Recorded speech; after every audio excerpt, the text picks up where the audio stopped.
Top of the morning, everybody, and welcome to Popcorn Culture. As always, I'm your one true host, Jazzy J, joined as usual by my brother, the one true co-host, Buzzy Benjamin B. Ben, how are you doing today? I'm doing great. It's great to be on the show again. Thanks for inviting me back. I'm glad you could make some room.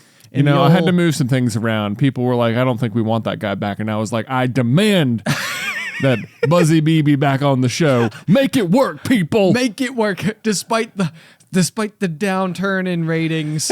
It's got to be. Sometimes you just got to stick to your roots, man. It's you true. Just gotta, it's true. You know, well, you know? Anyway, thank you for bringing me on, and happiest of birthdays as well. I do know that as of episode release, February 3rd is one day prior to your big day. Yes. Tomorrow is my birthday. At least if you're listening to this on release day, meaning that hopefully we're in Florida right now, unless things went wrong, which is possible given some circumstances at home. We're recording this one a little bit early, but nonetheless, you know what? Either way, on today, as the show comes out, I personally should be in Florida because of the Pokemon tournament. Because of the Pokemon tournament. We are finally here. Like, going all the way back like months and months and dozens and dozens of episodes. I feel like it was where you had sort of like originally sort of like lobbed out this thought. You're like, I want to become like a competitive Pokemon player. And it's like, you know what? We're there. And we're going to an official points earning tournament. Yes. So I could not be more excited really for next week's episode because it's going to be so much fun to finally be able to let the little kernels out there know how it all went, how you did. Are you a pro Pokemon player now? Probably not. I think that would probably mean like that's my full time. I stream. That's all my content. What would I do then? Everything. I mean, yeah, exactly. That's Nobody's going to have me on the show if not for you. That's what we'll just have to make the show about Pokemon cards instead. Dear. I would have a lot more learning left. More learning. That would be funny. It'd be like Ben learns to play the Pokemon trading card game. It would be a hooting and hollering good time. It'd be a classic the master becomes the student type of situation. Exactly. I don't think it would be quite like that. I'm sure you could pick it up. I understand because I've never been the master in the first place. I get what you're actually saying. I get what you're actually saying. Yeah. So anyway, is there anything in particular as the one true host this week that you would care to discuss? Anything that's got your goat there or something? I don't even know. Well, okay, so is that a phrase? So we've talked a few times about like AI and stuff on the show before, and we have. And so last week, for after the final pop, your wife Alice had given you just like a random one-word topic to like, can you talk about this on the pop? And like, she didn't really give you any context for it, but the word was bubblegum. Yes. And it was so much fun. If you are not like, if you're not a patron at the after the final pop tier, it's $5 a month. You do get access to the full catalog of all of the episodes, even if you just sign up for 1 month. Last week's episode was hilarious and amazing, working off of this one random prompt that Alice gave us. It turns out that we had a lot to say about bubblegum. More than I thought. More than I thought, Ben. More than I thought. And so I thought maybe I could merge these two ideas today, where since we talk about AI some and we had such fun with one random word, I have a chat bot open on my phone. Okay, it is like an open AI one. I think ChatGPT is that. Sounds right. That sounds like the one that everybody keeps talking about. On the URL it says chat.openai.com. So I'm just gonna ask this bot. I'm going to ask it, can you give me a topic for the podcast Popcorn Culture? And I feel like whatever it says, we just have to sort of go for it. Okay, deal. Okay, all right, hold please whilst I type. All right, I have written, can you give me a topic for the podcast Popcorn Culture? Okay. Send. Let's see what it says. This is a fairly robust one. And it says... Oh boy, it's saying a lot. Oh gosh. Okay. It's saying so much. It's telling us how we can discuss it, Ben. Oh my gosh. Okay. It knows us. Oh no. Does it know us? It might. Okay, it says, this is the topic, ready? The rise and fall of movie franchises. A look at Hollywood's most successful and disappointing series.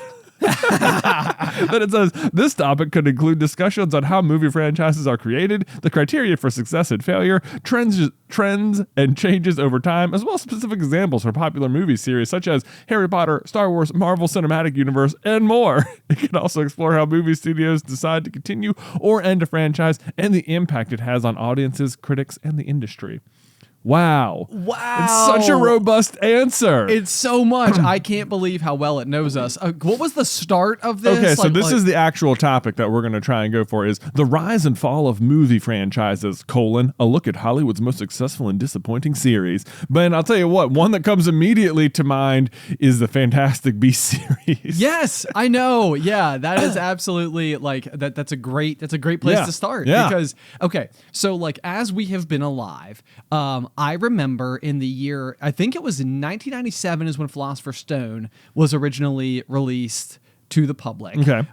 In the UK version. And then I believe it was 1998 that the Sorcerer's Stone was the renamed version for the United States audience, which is effectively the exact same story with very minimal changes, but a massive shift in the overall visual aesthetic and branding, of the story. Right. And it basically caught like wildfire. I think I was gifted the first copy of it. This is one of those things. Do you remember as a kid, there was a game that we had, I think that was called Shoot the Moon. And it was this long wooden piece of wood. I do remember this. And it had two metal bars that came down and a single ball bearing that was probably maybe 1 inch in total diameter. Yeah, so like a pinball. Yeah, like a pinball, exactly. Yeah. And the game was basically if you'd set the ball on top, and then as you pulled the two bars apart, it would allow the ball to roll towards you. And then the goal was to make it go further and further and further. And the first little hole you could drop it in was the moon, and it was worth 100 points. And then the next one was Mercury, Venus. Yeah. I think if you landed it in Pluto, you won the game. But of course, to make the ball roll down the hill, you had to move the bars further and further apart. And so eventually you'd move them so far apart that it couldn't roll on the ball. You need to build a certain amount of momentum. Exactly. And then maintain it and then drop it at just the right moment. Yes, I do remember this game. It was endless fun. Endless fun. Honestly, if you have children, brothers, sisters, nieces, nephews, cousins, anybody in the age range of probably, I would say approximately 7 or 8 years old to 12. No, I think you can go even older. Adults are bad at this game. True. But this is a great game to just have on your coffee table. Yes. Have somewhere in the house so that when a newcomer shows up, they're it's so easy for them to just try it. Yes. I think it falls in the same category as that triangle with all the pegs in it where it's they can hop each other and the goal is to get just one. Can you do it? Right. And oh my gosh, the amount of time I spent playing that game growing up, just knowing that it was possible and trying every conceivable starting point and never being able to get down to less than 2 pegs or something was infuriating. It absolutely was. And I mean, these little games that was a kid, I remember we had another one where it was 3 pegs on a piece of wood, and it was a pyramid of circles stacked on top of it, and you had to move the whole pyramid from one peg to another peg, but you could never stack a larger circle on a smaller circle. Yes. So you had to do this weird okay, so this goes here, so I can put that there, and then I can put the small one back so I can move this one here, then I'll move that one there. And it was this ridiculous process. But as a kid, I felt our brains were so good at these little simple puzzles because you would practice it enough times and then you would slowly get the rhythm for it. Yes. So anyway, I say all of this because we had this corner table in our we actually as kids, I feel we had this double living room situation, if you remember. We had the TV room and the living room, the TV room and the living room, which also had a TV. Also had a TV in it. Yeah. And anyway, on the corner there was where the Shoot the Moon game was, and apparently a variety of other skill-based mental simple games. And it is where I remember the first ever copy of Sorcerer's Stone appearing in our home. Yeah. Okay. And I think I've actually talked to Dad about this before because I had always attributed the arrival of this book to a close friend of mine who I thought gave it to me for my birthday.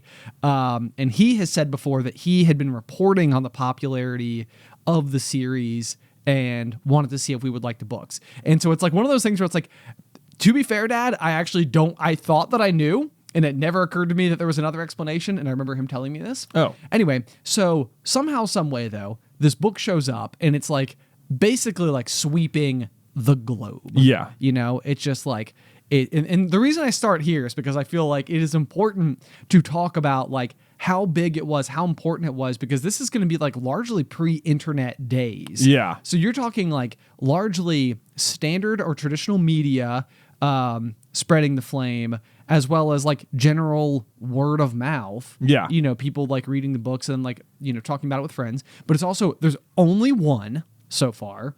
And again, we're in the year 1998. The first movie for that book comes out in the year 2001. So you're talking about like years before the conclusion of the entire series. Yeah, like they started making the movies before the books have finished being published. Yeah, which is mind-blowing to me. You know, like it's interesting even going back, and I know there's like that classic like fun fact that like Alan Rickman, I think, was the only person who knew Snape's full arc, so he was able to like semi-incorporate it into like the way that he like portrayed the character. Oh, that's interesting. Yeah, because it was like it was more important for him as an individual to know maybe than any other person who was like involved with the franchise. Right. Because otherwise the story is largely happening to most of the other characters versus being like influenced by. So anyway, though, I mean, but you got the series that's just like blowing up. I mean, I can't tell you the number of people, and it was ourselves included, who I remember literally filling their backpack like with multiple of the books. Like, you might need them. You might need like all like the first 4 books in your backpack all at once. Yeah. You know, and I remember like my desk at school, you know, I would have them like stuffed in there next to like my textbooks and stuff. It was the only time in my life I ever remember the teacher being like, all right, we're going to go to free read time, you know, like where you know, it was like 30 minutes for her to grade or him to grade papers. And it was basically just like, go be quiet and read a book. Right. And it was like, for me, I was like, yes, please. Like, I shall go do that. I shall do it. I have the Harry Potters. I have the Harry Potters, and I will go and read them. And so anyway, yeah, obviously the brand continued on from there. I mean, there's the 7-book series and then the 8-movie follow-up, which was essentially happening simultaneously. Global phenomenon, one of the most successful book series just simply ever of all time. People desperately excited for more. And finally, there is the arrival in maybe the packaging nobody truly expected, like surrounding the character of Newt Scamander. Newt Scamander, Fantastic Beasts and Where to Find Them. And it's like, yeah, this has come out like way after the fanfare of the 8th movie and stuff. There's been like this big sort of gap in time where nothing new was come out. And I remember they announced Fantastic Beasts and Where to Find Them. And it was like, right away, it was like, this sounds awesome. And you're like, Newt Scamander, right? And like, you recognize the character because you know, he wrote one of the textbooks that Harry has in the book. Yep. He's got I think we even owned, like, as part of our early childhood fandom, like there was a copy of Fantastic Beasts and Where to Find Them. It was this tiny little slim book. Yes. That we had. Like red and yellow. Yeah, like red and yellow, and it like had Harry's notes like written on the side of it or something. Which, like, when you see that and you're like, this is their whole textbook. No wonder Hermione read so many of the whole textbooks. This took like 10 minutes to read. Jeez, right. Okay. It's like, how little work was everyone else doing? I know, right? Like, sorry guys, you couldn't be bothered to read this. Like, okay, all right. I don't know if you've seen my modern 3rd grade textbooks, but they're a lot hardier than this. Yeah. Like 400 or 500 pages. You know. Yeah. Very dense. Yeah, but so they come out with Fantastic Beasts, or they start promoting it. There's like all these new articles on Pottermore. Like there's like, oh, wizards in North America, and it's like, oh man, like we've only ever heard about like Europe and Voldemort, and it's like we're coming to America. It sort of felt like we're gonna treat that audience to the wizard and history of their land. Yeah, Ilvermorny. Yeah, Ilvermorny. There's 4 new houses you could be a part of. So exciting. And then the first one comes out, and it was like awesome. Yeah. It was so good. Like, there was no book to base it on, so there wasn't even that like, well, they made a bunch of changes from the book to the movie, and it's like, no, everything's just in the movie. Yeah. And it was really interesting too, because again, like, for us, we've brought this up on numerous occasions, but like as people who are like trying to choose like what information counts, what information doesn't count, like there's like the movies aren't deadly accurate, so like at times it's like, well, this happens, but like, it's only in the movies, and the book sort of is like the backed up like primary canon. Yeah. And of course with the movies, all of a sudden it's like, this is kind of cool because the Fantastic Beasts movies must be canon because there is nothing more like legitimate to back it up. Right. It's like if they publish a book later on, that'll probably supersede the movies. Yes. But in the meantime, this is the actual canon. Yeah. So it was awesome when it came out. I remember like my ice cold take back then. Look at it, it's catching on. It's catching on like ice. My ice cold take, every time people are like, what's your favorite Harry Potter? I'd be like, Fantastic Beasts, and people like they would balk at that. Like, no. Yes. Well, I was like, no. Seriously, it's the best one. There's no like learning magic. It's just like all adult wizards who are all amazing at magic and whatever. All that's the beasts are fun. So I really like the first one. Then they came out with Crimes of Grindelwald, and it has to be said, it didn't really live up to the hype. Less so. Well, and here's part of the issue too, is that like you have this Fantastic Beasts premise, and you have this amazing lead with Eddie Redmayne playing Newt Scamander. Yeah. And like even like his you and I have like fawned over it for years, but like the chemistry between him and Catherine Waterston has always been like really great on screen. Like it just seems like they're just genuinely like playing the characters of Tina and Newt, and they have this. It's amazing. But then very promptly and very quickly, you kind of run into this problem of like, okay, so like you've got Newt, you've got his case, and you've got New York, and you've got like the Beasts escaped, and like that provides a great framework for the first movie to sort of like introduce a whole bunch of these like wizarding creatures that are like potentially misunderstood or caring or have like unique abilities that, like, maybe Hagrid was like onto something that like a lot of other people just didn't quite realize. Or maybe like that scene like with Hagrid and Slughorn and the acromantula venom, and like it's very valuable, and the unicorn hairs and 10 galleons of hair and all of that. It's like it's like you're starting to realize like, okay, this guy, like, he doesn't care. He's just like Hagrid in a way. It's like he doesn't care about like the monetary value of like, oh, I just collected a super rare alchemy eggshell, it's made of silver. Right. Like from his perspective, he like genuinely has like a passion and like wants to study these things.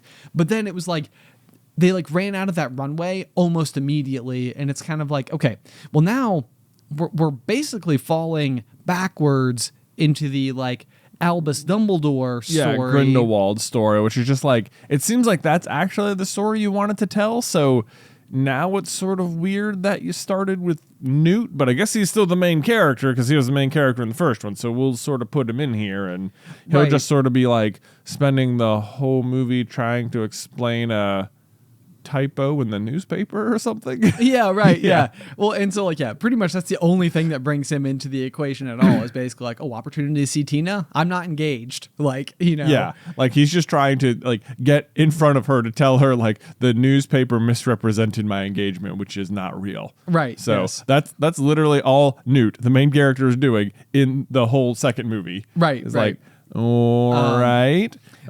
Meanwhile, at least maybe you're going to have Dumbledore and Grindelwald, but then it's like, and you're going to have Jude Law playing Dumbledore. And it's like, that's pretty exciting. We got Johnny Depp as Grindelwald. That's pretty exciting, right? But then I think like there's this story about how Jude Law had this like the family vacation or something, like while he was prepping for Crimes of Grindelwald. He just like kept going into the woods and was like practicing doing wand movements and was like, I really want to get this right. I'm so excited to be Dumbledore. And he casts one spell in the whole movie. Like he just like waves his like arm out forward. That's it. It's just one single wave of the wand to make fog over London. And like that's the only spell he casts. It's like, man, that seems like you got Dumbledore, like it's kind of a bit of a wasted there. Yeah, then like, the plot is sort of revolving around credence, and there's this big like the trailers are openly misdirecting you, and then like the one character has this giant big reveal scene towards the end, like actually there's all these things they didn't know, and then after they finish their speech, a second character shows up and they're like, but actually you don't even know the whole story. This is what really happened. And you're like, whoa, okay. It felt like a little bit like a soap opera, like but actually. What you didn't know was we all had amnesia. Yeah, but and now I'm your lost brother / cousin or something. / the babies were switched at birth. Blah blah blah. And then like the movie ends. There's this big Phoenix scene, and you're like, oh man, like I bet there were so many things being revealed in the last 20 minutes. I bet I missed something. But then, being the people that we are and the channel that we do, we went back through it, and it's just like, you know what, we didn't really miss anything, and a lot of it it's just. Yeah, it's like I'm sure I missed something that made all of that even more amazing, and you're like, actually, nope. You're absolutely right, because I remember we got to go to like a pre-screening of Crimes of Grindelwald, and it was like a really like for us, just like if you can imagine for a second just being like such a fan of something and starting to like attempt to like talk about it and like eventually literally find yourself in a situation where you're being invited to like see it early. It's like the honor amongst all honors to us. Like, it was like there was almost nothing that the movie could do that would make us not excited to get to go and do it. And so I do remember like walking out of the theater that day, and I swear this exact situation has made me like, it is like so heavily influenced the way that I now walk out of theaters now. It's like I feel like I had such aggressive egg on my face for like being so jazzed about this story that like I've never truly been able to like let it go, which I totally should. Yeah. But like, it's like I walk out of the movie theater and it's like, I think I liked it, but I'm afraid to say anything because I've done that before and it went poorly for me. So maybe even that's where like critics like eventually just like go on to be like extremely jaded and cynical, is that they're just sort of like, I said I liked something and everybody else unanimously agreed it wasn't good, and now I don't know if I trust myself, so I'm going to preemptively dislike everything just to be safe. Right, yeah, then it won't be a problem. Then if I dislike something, because if it's the opposite, if you dislike something and everyone else liked it, like everyone else is probably just wrong. There's such a superiority to knowing how to dislike something that other people enjoy. Oh boy, okay. This was I think back on this as like, I sometimes remind myself of this like take I had once upon a time, like in my early 20s, like just got a job or something like that, like, and I think this is such a bad attitude, but it is this idea that like I think what I would tell myself, maybe to like help myself feel better or something, like when I was surrounded by other professional people who were just like good at doing what they were doing. Right. It was like, yeah, maybe I didn't have nearly as much to contribute. So like my mindset, or like what I remember at least saying this to myself once, was like, I maybe can't always come up with the best idea, but I can definitely recognize a bad one. And it was just like, that's such a bad take. Oh, like, sure. It's just like, no. Don't expect me to come up with anything, but don't worry, I'll let you know when you've gone astray. Right. It's just like, no. That's not how it works. Like, I don't like that at all. I hate. And I'm like, I feel like I've come back and I like sometimes just feel embarrassed that my brain even thought that, even though I never said it out loud to anyone. It's like, oh, Jonathan, what were you thinking? This is like one of those things though where it's like I think that there almost needs to be like a bit more grace given to like our past selves, because I do the same thing. Like I am so hard on past me. Like I'll look back on things and be like, what were you thinking? What were you how did you get there? And it's like, you got there because you had a series of life experiences that led you to that exact moment. That is how you got there.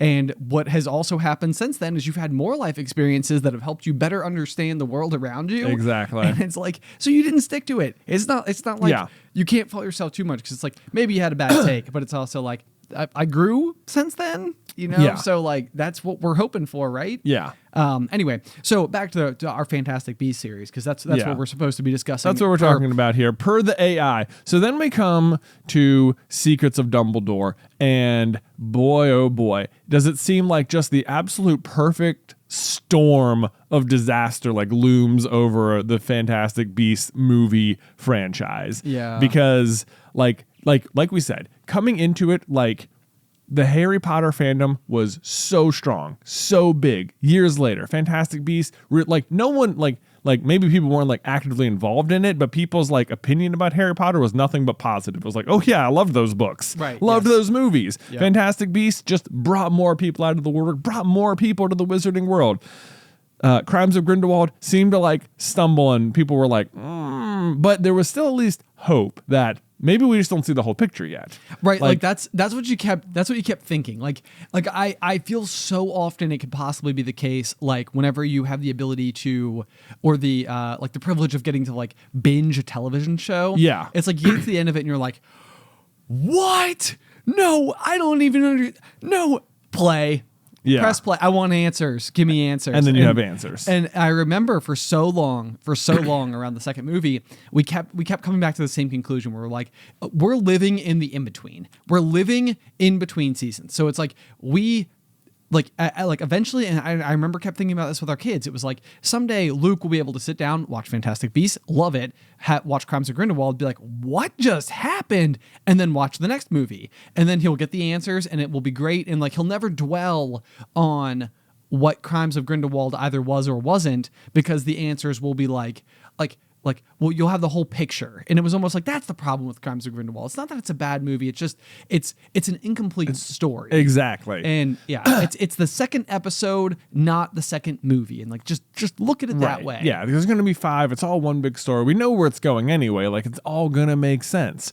But man, then you have the storm, as it were, where like number one, the big thing is COVID happens between the two movies. Yes. So that's a big problem because it shuts down basically everything for like a year. Yeah. And in that time, all the actors and stuff and all the producers are all like booking other projects, and like they already slated time for this, or maybe really what happens is everyone already booked slate for other projects, thinking Fantastic Beasts 3 will be shot here. That gets scrapped, and now all the other projects stay on the books because by the time that time gets up, there's at least enough safety protocols in place that they can go do them. Yeah. Yeah. But in the meantime, then they got to reschedule like the whole thing, which is this whole thing. And in the meantime, you have this like most watched trial ever between Johnny Depp and his wife, who just seemed like, Amber Heard, who seemed like maybe the most toxic Hollywood relationship ever. Yeah. And it's like, I'm not going to weigh in on it at all because I didn't watch it, first of all. And all I know is that they both seem like not good to each other. Yes. And That's about as much as I've been able to glean. It's like, the one thing I know for sure is that we weren't behind those closed doors, and whatever happened behind those closed doors probably was intense, but I wasn't there. Yeah. Either which way, whatever side you seem to be on, Warner Brothers seem to feel like it's not safe to have Johnny Depp in our next giant Wizarding World movie. Sure. So he's out. So for the third movie in a row, we're gonna have a third Grindelwald.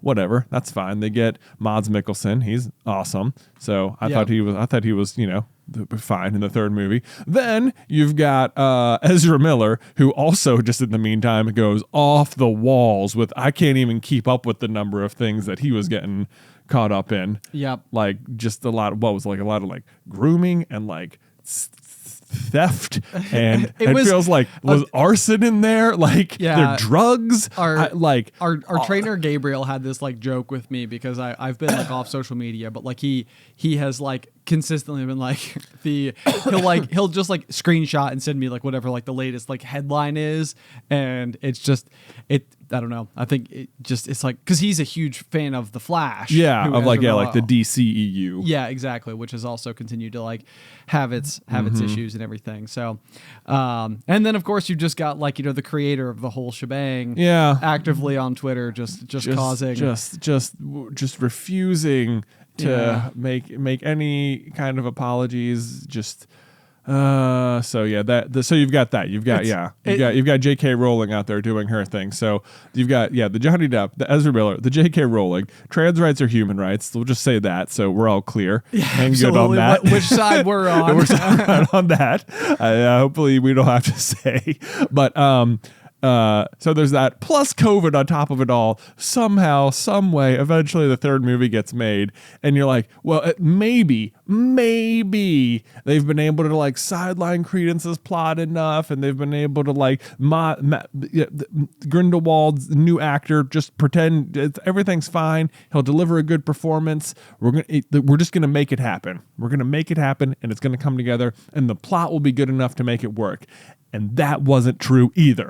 Yeah. It was like you had all these problems going into it, and then it's still just this like confusing mess. And just like, how did you take something like Harry Potter and do this to it? What is happening over there?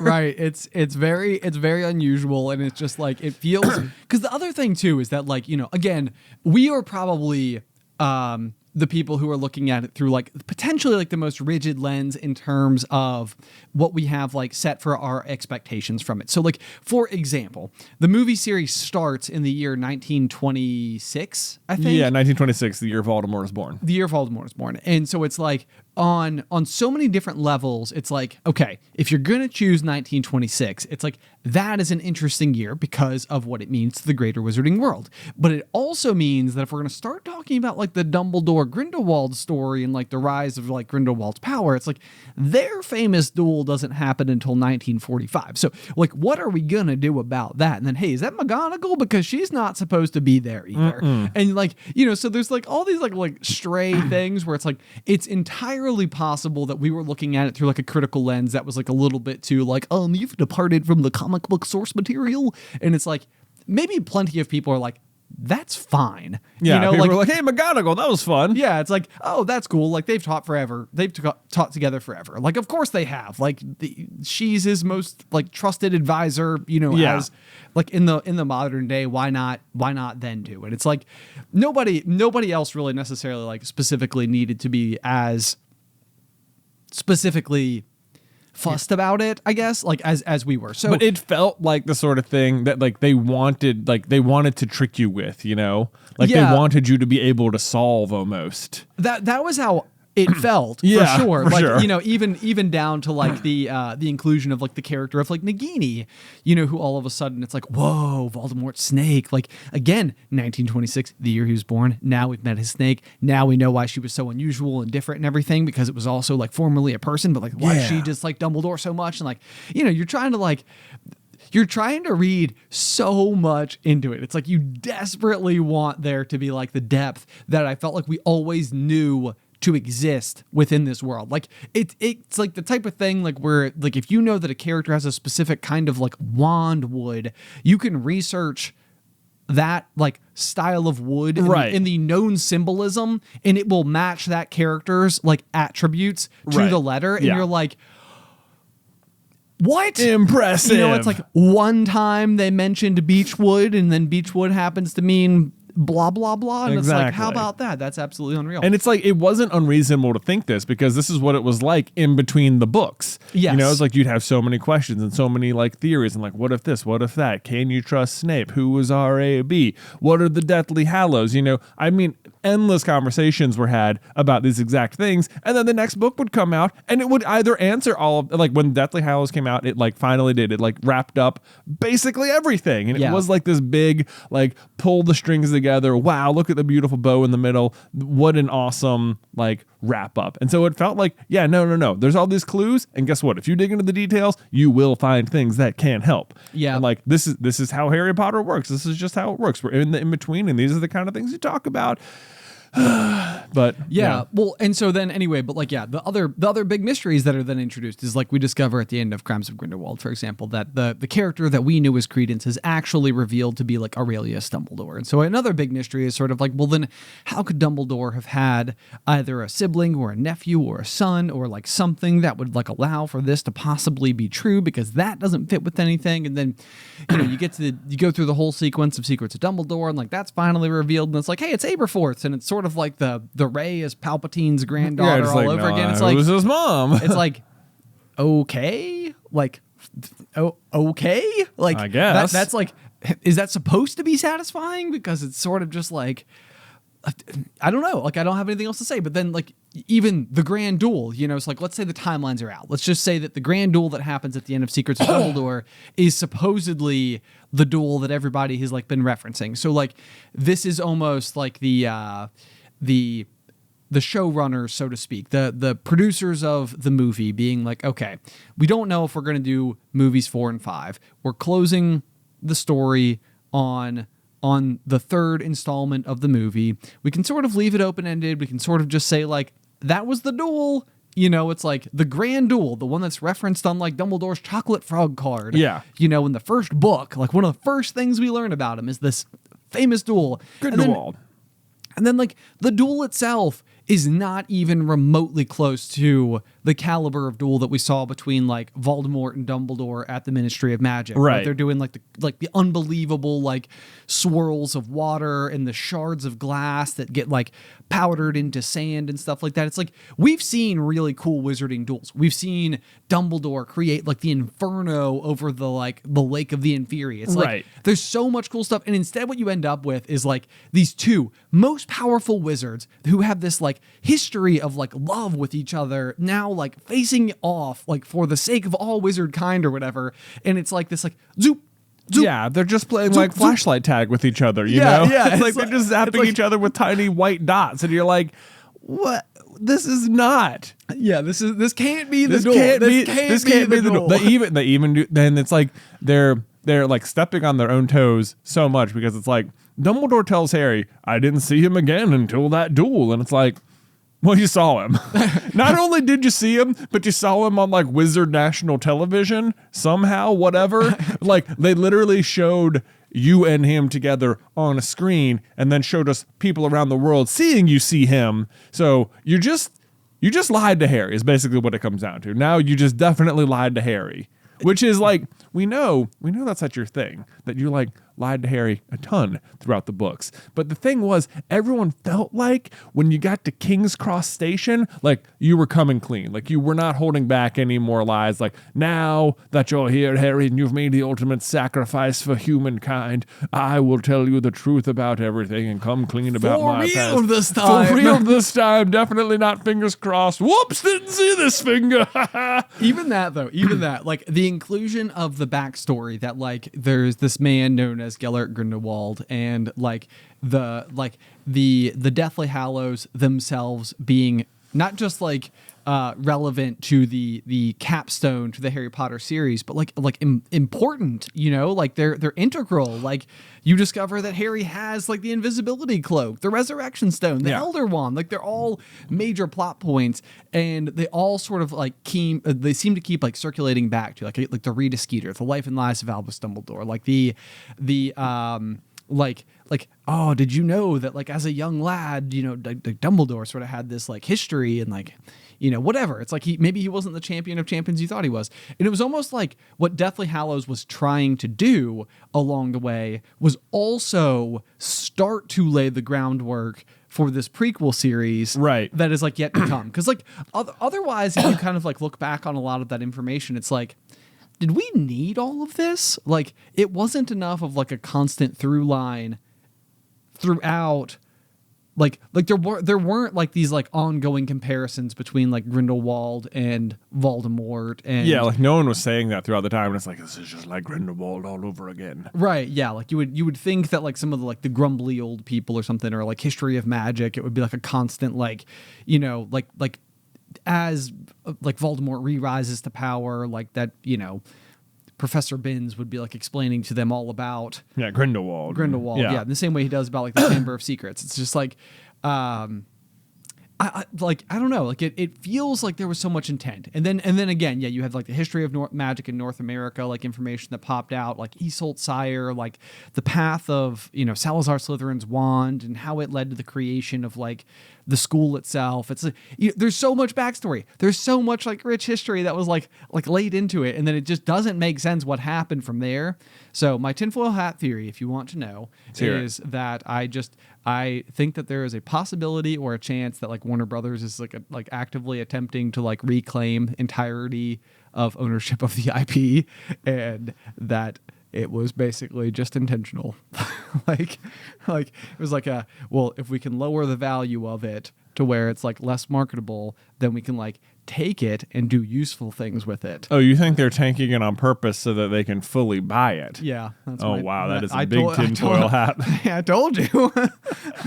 I mean, well, we'll see how that pans out. It's an incredible, the slow con, as it were. the long con. The long con, yeah. I mean, it's the biggest thing that always comes back to me for the thing that I always come back to is like when you compare it to the MCU or the Star Wars cinematic universe, or even DC, if you want to like really start to stretch it for comparison's sake, it's like these are all worlds that are being like built out, and like even in cases where like people are not happy about how they're going.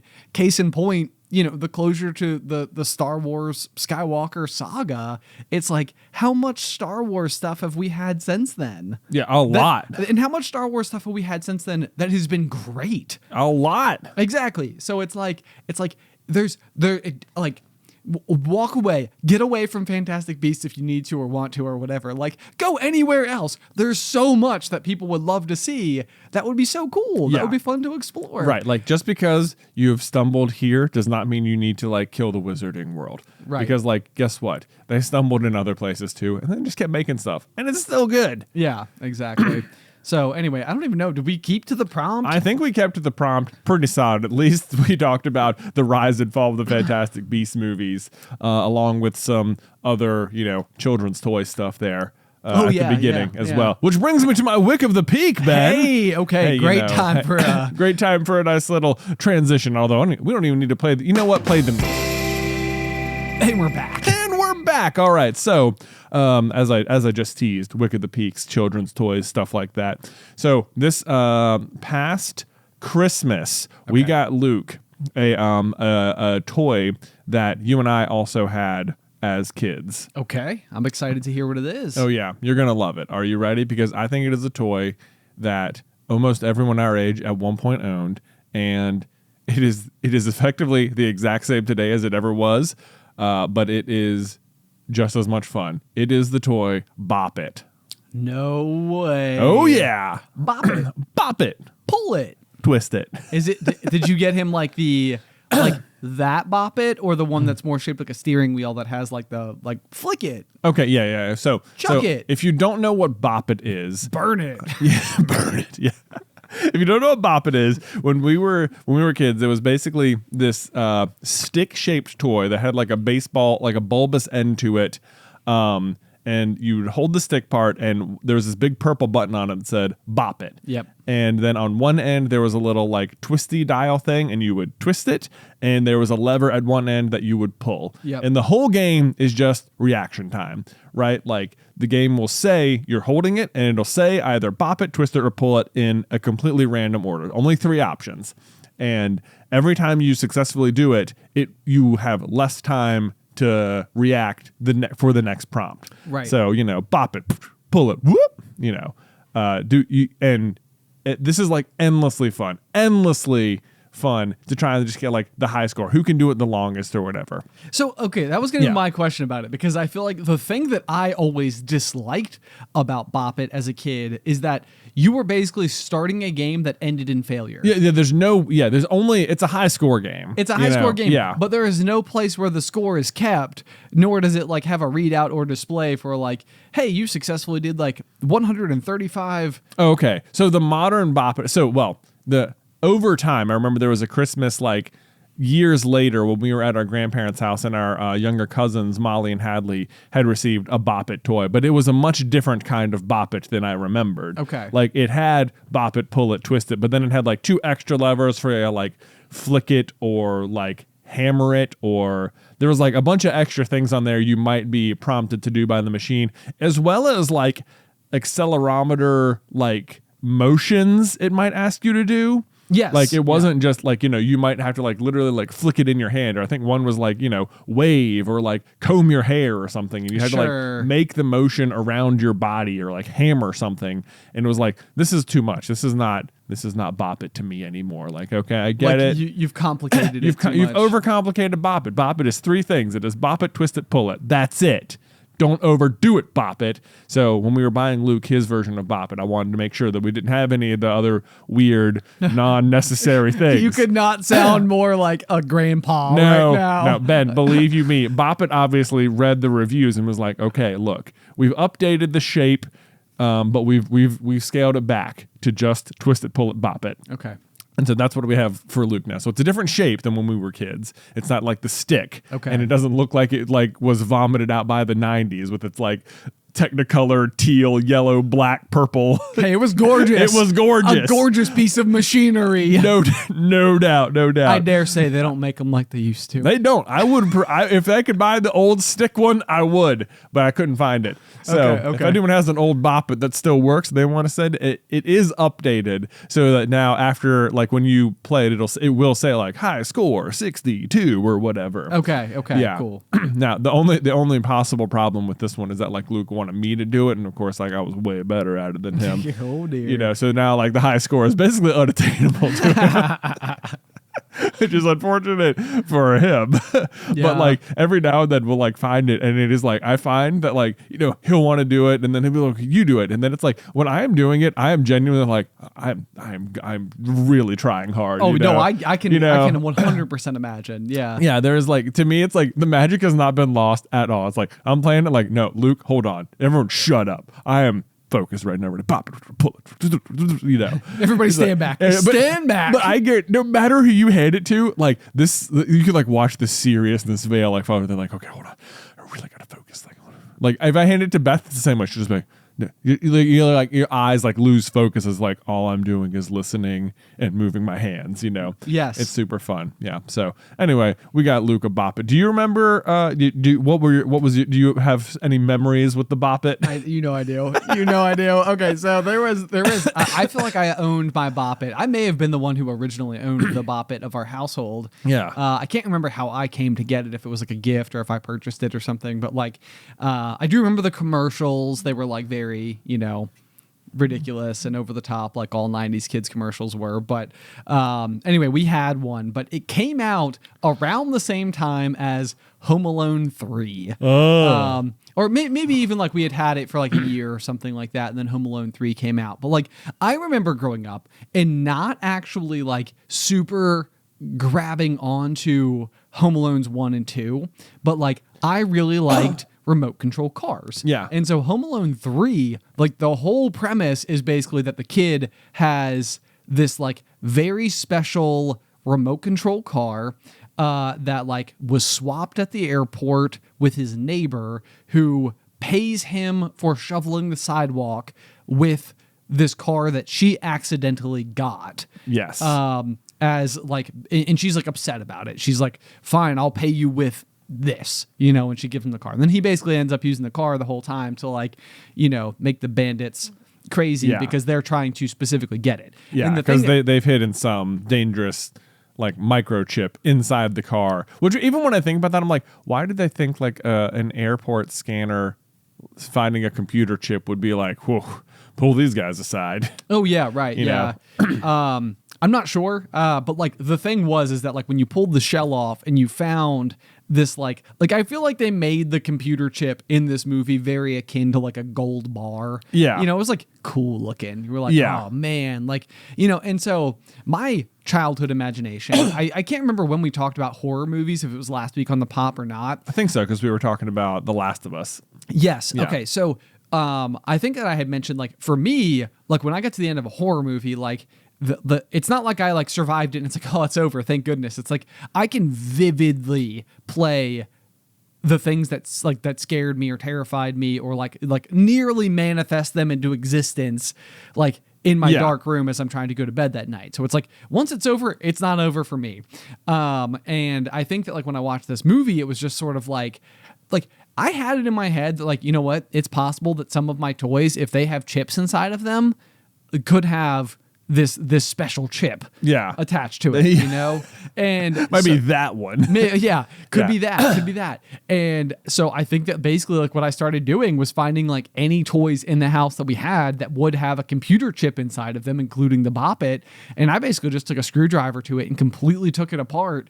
And I remember I had like a Ziploc bag that I'd like, where I remember having it is at the pool. I remember I brought the Ziploc bag with me to the pool. Well, computer chips love water. Naturally.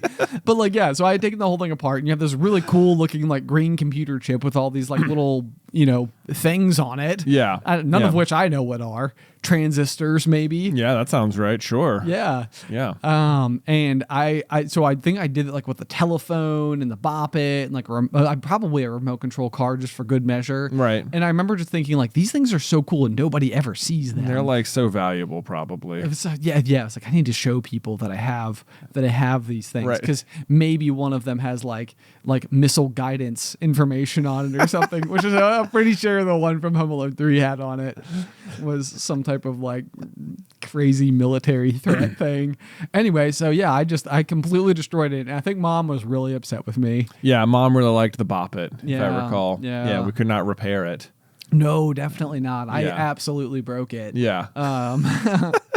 But then I had the chip, which felt like even more meaningful. And I feel like it was one of those things where it was like, I know you guys all like the Bop It, but you want to know what I would rather do is have the chip. Right. Like, to me, this is cooler than the Bop It. This is better than playing the game, is having the chip from the game in a Ziploc bag at the pool. I think you guys are Getting missing more enjoyment like out of what's it. awesome about this.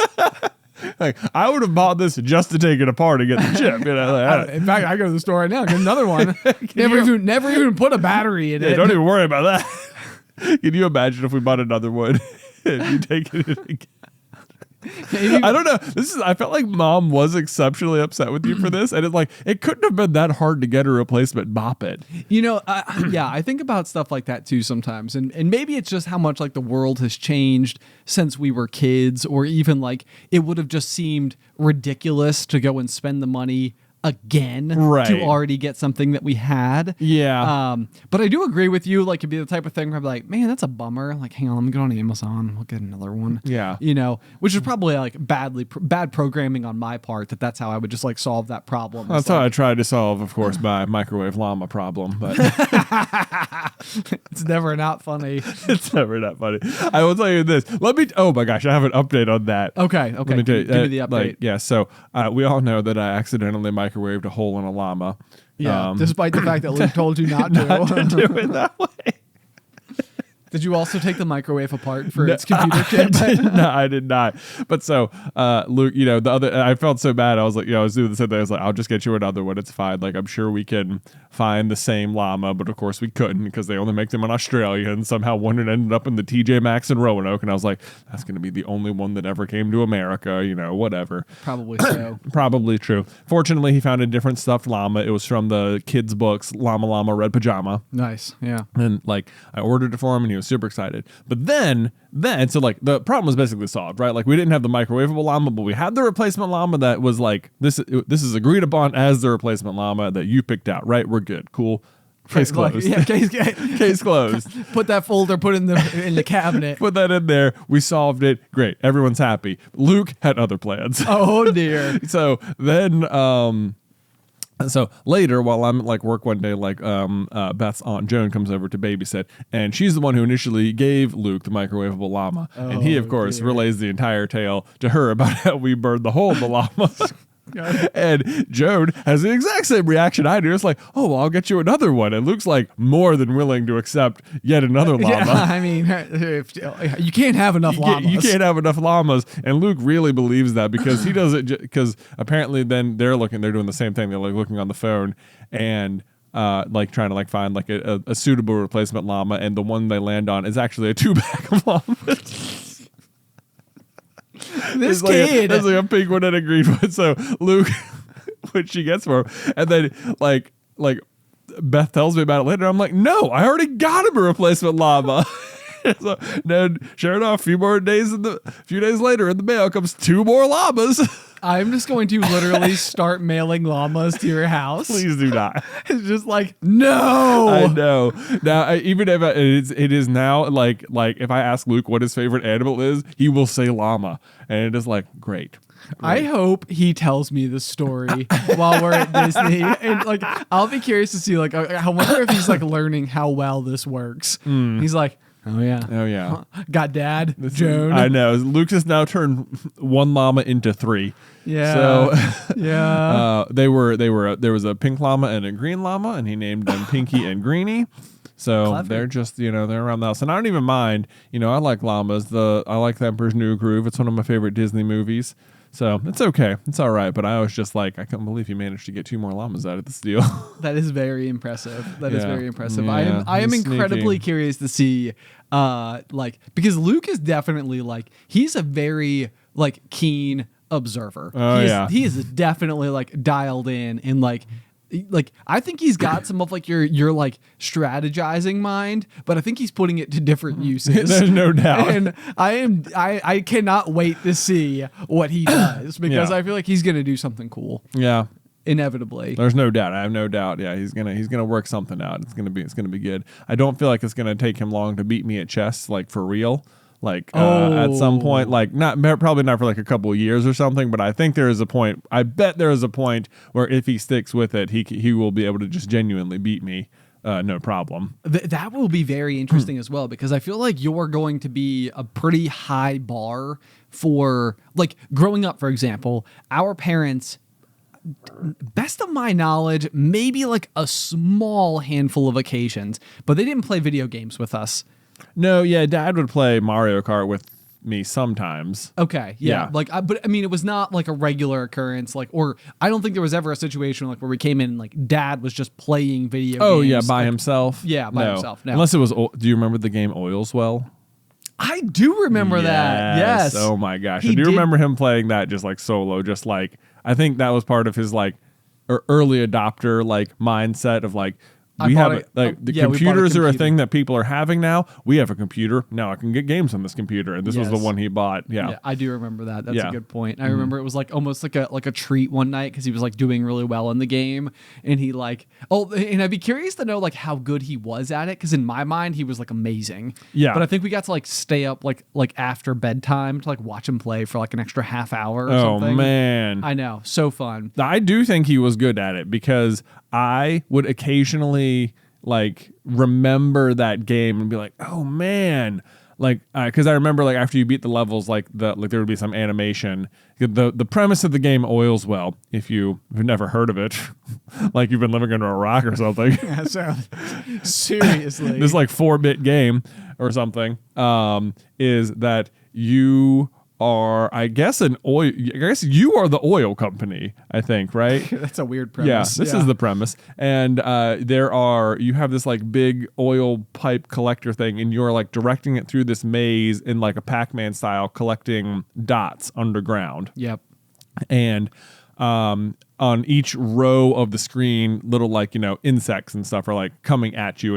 And the further you go down, it's like the game Snake, like the pipe remains behind you. Yes. Yeah, Yep. and if at any point, if anywhere on the screen, like a bug hits the pipe, like you've lost. Like Right. that's the game. Yes, So yeah, you right. can retract it if you want. Like if you see it coming, it's like, oh no, I got to zoom back up the stage, but then you got to go all the way back down to the bottom and try and get all the dots. So that's basically the premise. But after you collected all the dots, it would treat you to a cutscene where it was always this like dinosaur in his house.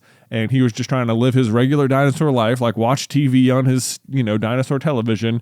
And your oil drill would keep like coming through his house and wrecking his day or something. Yes. Yeah. It was so funny though. It was. It was like this guy just can't have a good time. He's trying to have a bath. Oh no, the water's gone. Oh man. Yeah. So every now and then I would remember that and I'd be like, I'm gonna see if like I can find a way to download that online somewhere. Like inevitably with a little bit of searching, you can find it. You can find Oils Well somewhere online, We'll and link you it too in the can show notes. experience it. Yeah. And I remember like being like in college or something, like playing this game and be like, this game is hard. Like it is Interesting. not easy. Okay. So there Yeah. you go. There you So go. there you go. Apparently, Dad actually was good at it. I think he was good at it. Yeah. Okay. Well, so the idea here is like, Yeah. What were we talking about? well, okay, I guess it could go one of two ways because as a kid, for me, playing video games with you was largely what just took me away from video games entirely because it was just like, okay, well, I can't win and this is no fun. If I can like, if it's not like even 60-40, and it's like Right. like 99-1, Right. which I was largely what I would say my ratio was on the whole, unless we Okay. were playing Madden, maybe I would have a shot at Madden. Sure. Potentially.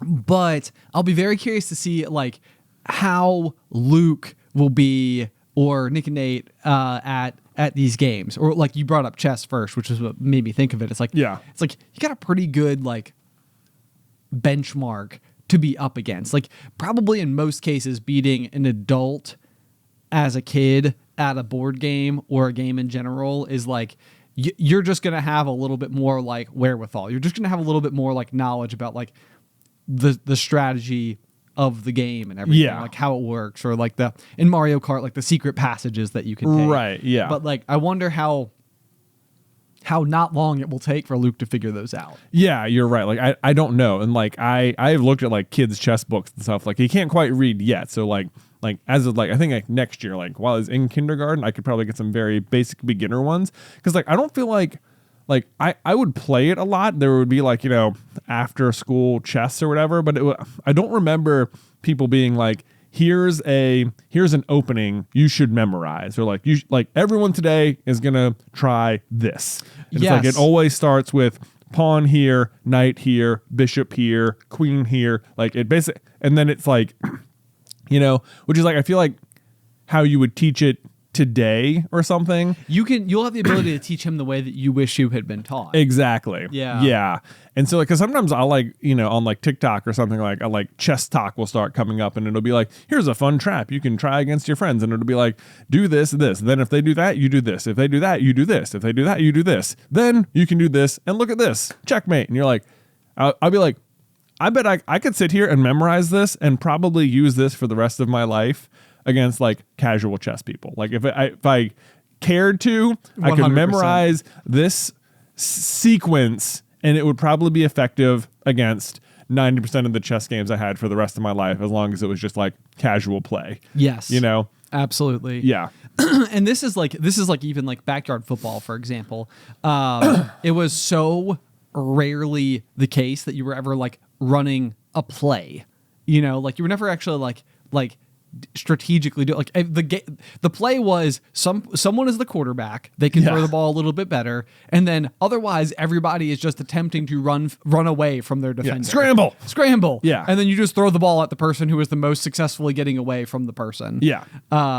And that's pretty much it. And I feel like that's how most people play chess. Like if I were to sit down, like my first move would be to move a pawn forward, you know, like which pawn? I have no idea. What do I do after that?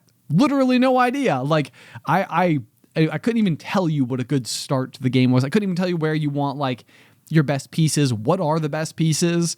Like, you know, the queen is the best piece. I know that.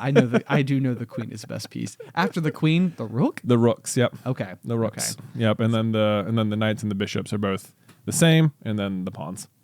What about the king? Well, the king is that's definitely the best, because if you take that, you win. yeah, you win. But it can't do anything other than just move in every direction, right? It can move in every direction one square in any direction. Wow. Anyway, the point is though, is that pretty much any base strategy that you used against me would be far more effective than me flying by the seat of my pants. Right. Yeah. Like your intuitive play isn't just gonna take over. Right. Yeah. I remember in chess club, because I also did it. Yeah. They would have you go and play after school every day, and largely, I feel like what chess club was just an after-school program where you would go and there would be like a couple of snacks and like you know, Kool-Aid or something like that, like a drink, and a bunch of chess boards, and you would just sit there with your friends and like sit, talk, play, whatever. Right. Feels like constructive babysitting. It pretty much. Yeah. It was like we have a focus. But after, you know, like a 9 weeks or a semester or whatever of doing this, you would go to the finals, where I remember thinking like in my head, like, oh, I have a good shot of winning this whole thing. I've been going to chess club every day or every Tuesday and Thursday for like the past 9 weeks. And, you know, like I remember getting in there and it was like, I like almost like felt like, who's the main character from like Queen's Gambit? Like, Beth Harmon. Beth Harmon. Yeah. It's like, I think I definitely had this like, it's on. It is on. And I remember like the I think I've even told this story before on the pop probably, but like the en passant. Yeah. You know, and it was like yeah, it's like I know how to do this. And I remember like one of the games, like the situation like presented itself that I could like do it, and it was like boom. And it was like, as far as I lost that game. Right. You know, but like as far as I was concerned, it was like, did everyone see that? Everyone saw that, right? Did I say en passant? Yeah. Did I say it loud enough? Did it carry? Stage whisper. You know, like I think that I really thought that I was like hot stuff for knowing this like one special move. Right. And it wasn't even strategic. It was just like I can do it. That is the problem with that move, is that like I remember we had this other CD-ROM about chess. Yes, when we were did, kids, yeah. Maurice Ashley teaches chess. That was the name of the CD-ROM. Great. It was a truly 90s looking like compact disc pack where like the guy was standing on the front doing like some funny pose and like the chessboard behind him. Anyway, I remember that you could, as part of that game, you could like watch famous chess matches and he would like pop up and explain like this was a big move because of that. And like, you know, there's a whole lesson about en passant and stuff in there. And he's like, one of the moves, I remember it popping up and he'd be like, this is actually an opportunity where he could have used en passant, but actually it wasn't smart to do that. And I remember being like, what a total bummer. like, come on. Missed opportunity. I know. Like, come on. If you can, you should, right? And like, nope. Like, well, what's even the point then? What's even the point? Yeah. It would be like in basketball not slam dunking for some reason. Right. Yeah. You like know, just take the layup. It's just, you know, it's more of a sure thing. It's like, is it? Is it? I don't know. I'm sure there's a situation somewhere where somebody tried to do like a really explosive slam dunk and just completely slams the rim. The ball goes bouncing off. Oh, for sure. Yeah. The not top 10 is full of that move. Yeah. Yes, exactly. Yeah. And that was me. I should have been on the ESPN not top 10 that week. Yeah. We're like, look at this kid. Thinks he's hot stuff. En passant on the chessboard. Checkmate by his opponent. Next move. He's given a bronze card. Yeah. That's what you got for losing. A bronze card. It was like they had these like, they look like hotel room keys, like plastic cards. And I think it was like gold if you won, silver if you tied, and bronze if you lost. And so I got a bronze card. Oh, man. What a bummer. I know. It was no good. Anyway, so I feel like this is a good spot to attempt to close out today's episode if we shall. Yeah. Because I don't think there's any top in my en passant move. There's no doubt. It's basically we peaked. Highlight of my whole life. But guys, as ever, thank you so much for tuning into this week's episode of The Pop. We hope you enjoyed it. If you have any feedback on the show, you can send it over to popcornculturepod@gmail.com. I do love reading your emails. Even if I don't respond to every single one of them, I do promise I read all of those emails. Also, I'm excited to announce officially what the exclusive quarterly merch for Q1 2023 will be. Do it. Hey, it rhymed a little bit. It did, yeah. I'm now allowing some room for some suspense, some build up. Sure. Yeah, everybody's like on the edge of like their seat. They're like gripping their steering wheel, or like I'm imagining somebody's making brownies, listening on headphones, and they're like stirring like aggressively fast, and it's like don't overmix the batter, man. It's like, man. You gotta be careful with that stuff. Anyway, for quarter one of 2023, we are going to be doing a crew t-shirt. So it'll be it actually is like sort of an inside joke. I feel like at this point amongst like the pop is that we have never done a popcorn culture t-shirt. Yeah, we haven't done a t-shirt. We haven't done a t-shirt. And so we are going to have a t-shirt that is going to be like the official like crew shirt. So it will have like the word crew written on the back. So like if you're ever at an event, you can be like super official. No, like I'm part of the crew. I'm part of the crew. No big deal. I'm with the band. With the band. Like, there's not a band here, but there's a couple of guys on stage just jammering on about. Yeah, jammering. Jammering. Exactly. That was my nickname as a kid, was Jammer. Jammer, like Ben Jam. Ben Jammer. Yeah. So it'll have the popcorn culture logo. It will have Colonel on like kind of like underneath there, crew on back, and then both of the sleeves will say pop pop. Yeah, it's gonna be pretty fun. I'm really excited about it to like finally officially have a popcorn culture t-shirt. So if you guys would like to check that out, it's patreon.com/popcornculture at the exclusive quarterly merch tier. Be sure to check that out. Link is in the show notes. But otherwise, until next time, pop pop.